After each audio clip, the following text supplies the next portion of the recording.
Okay, so you know how we plan like vacations, right?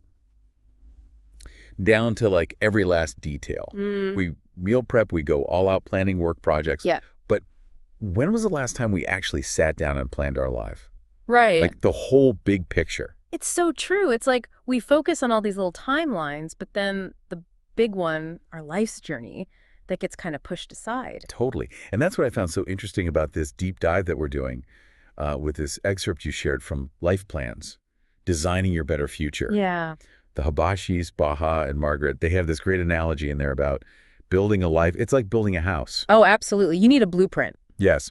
Can you imagine trying to build a house without a plan? Oh, it'd be a You'd disaster. have crooked walls, leaky roof, the whole 9 yards. Exactly. And that's what happens in life, right? Mm. Without some kind of plan, some kind of direction, you can end up somewhere you never intended to be. It's easy to just drift along. Yeah, you get caught up in the day-to-day, and then suddenly years have gone by, and you're like, wait, how did I get here? And you know what? Baha Habashi actually talks about that in the book. Oh, really? Yeah, he was a self-proclaimed workaholic, super successful in business, but it came at a cost. Yeah, that makes sense. His health suffered, his family life suffered. It's like he was so focused on one room of the house that the rest of it started falling apart. Exactly. And that's what makes his advice in the book so powerful. He's been there, he's lived through those consequences. Yeah, it's not just theoretical. It's like, hey, Yeah. I messed this up, and here's how you can avoid it. Right. He learned the hard way. And, that actually leads into one of the big things they talk about in the book, this idea that we have these ingrained challenges, Oh, like our resistance to change, being afraid of the unknown, yeah. especially when it comes to planning something as big and as, kind of intimidating as our life's direction. It's like we almost don't want to plan it because what if the plan doesn't work out? Or what if it does work out, but then we're afraid to actually go for it? Yeah, it can be scary stuff. And they don't just leave you hanging, right? Like, okay, go plan your life, good luck. They actually give you these building blocks, Right. these foundational elements to start with. Your purpose, your values, your strengths, the roles you play, relationships, all that good stuff. It's like, remember that house analogy? Yeah. You need a good, strong foundation. Yeah. That lyric. If any of those areas are shaky, the whole thing is going to fall apart. It makes you kind of want to go home and check your foundation. Right. And one of the things that really resonated with me was how they talk about purpose. Okay. They use this metaphor of like your life's purpose being the cornerstone. No, like in a building. Exactly. Yeah. That very first stone that's laid. Yeah. That determines everything else, the alignment of the whole structure. So our purpose is like that guiding, I don't know, like that North Star or something. Yes. Without it, you're kind of just, building whatever. Just winging it. And you might end up with something that looks good from the outside, Yeah. but it's not actually going to be fulfilling. Right. It's like you need that why. Exactly. And it reminded me of, Viktor Frankl. Yeah. He talked about this in Man's Search for Meaning, this deep human need for purpose, like beyond just, material success and stuff. Yeah. It's like that deeper meaning. Yeah. And it made me think about even like King Solomon, right? Okay. He had it all, wealth, power, but he still realized that real fulfillment comes from something more. So it makes you think, what is that cornerstone for you? What is that deeper purpose? That's the big question. And honestly, I don't think there's always like a simple answer. It's a journey. It is. It totally is. But I do love how, once you have that sense of purpose, the Habashis talk about your values being like your navigation system. Okay. So that's how you stay on course. Exactly. It's that internal compass that guides your decisions, especially when things get tough. Because there will be tough decisions. Yes. Oh, absolutely. And it's funny? We often don't even realize our values until we're tested. That's true. Yeah. But once you know what they are, they're like, okay, this is my line. I don't cross this. It's like they give you that, I don't know, that strength. Yes. And that resolve. Exactly. And then they get into strengths, which I love, because I think so many of us, we get stuck focusing on our weaknesses, what we're not good at.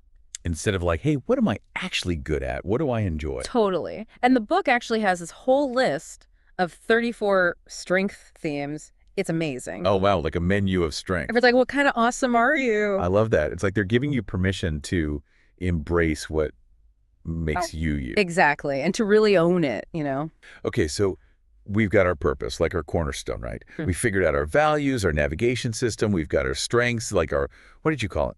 A menu of awesome. Menu of awesome. I love that. So where do we actually go from there? Like, how do we take all that and actually build a life? Well, that's where the Habashis get really practical. They walk you through this idea of building a balanced life, and they represent it as like building out the rooms of your house. I like that visual. Okay, so each room is like a different area of life. Exactly.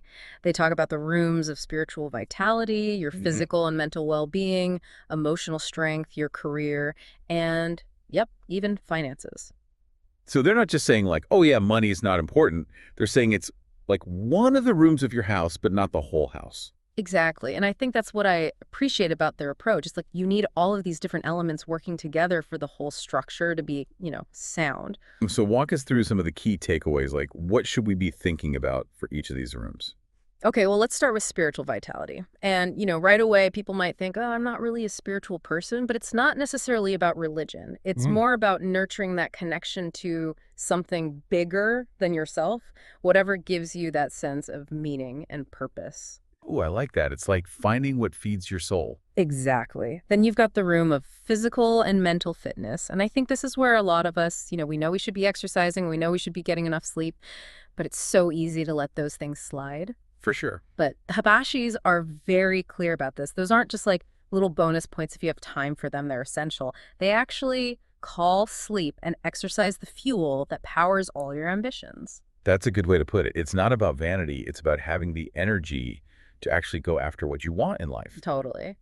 Okay, next up, let's talk about emotional strength because this one's huge. And it actually made me think about Gary Chapman's work on the 5 love languages. Have you ever read that one? Yes, I love that book. It totally changed how I communicate in my relationships. It's amazing, right? And the Hibashis touch on this idea that we all experience and express love in different ways, and understanding that is so key for building healthy relationships.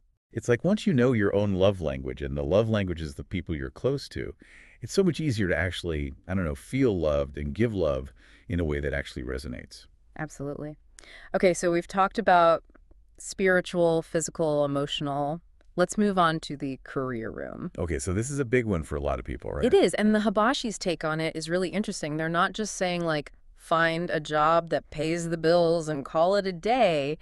It's more about aligning your career with your strengths, with your values, with your purpose, finding something that allows you to contribute something meaningful to the world. I love that. It's not just about making a living, it's about making a difference. Yes. And then finally, we get to perhaps the most, I don't know, maybe dreaded room for some people. Finances. Exactly. But even with finances, they approach it from this really positive angle of stewardship. Okay, so what does that mean exactly? So it's about being responsible with your resources. Creating a financial plan that supports your life goals, making sure you have things like a will and a power of attorney in place.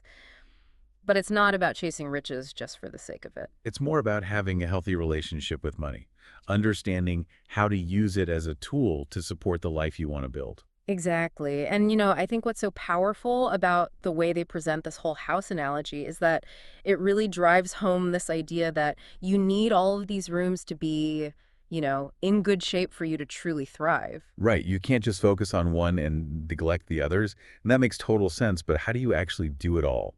Like, life is messy and things get in the way. Oh, absolutely. And the Habashis acknowledge that. They actually talk about how life planning is not a one-time thing, it's an ongoing process. So it's not like you just create this perfect plan and then, boom, you're set for life. Yeah. Right. It's about building in those regular check-ins with yourself, like actually scheduling time to review your goals, see what's working, what needs adjusting.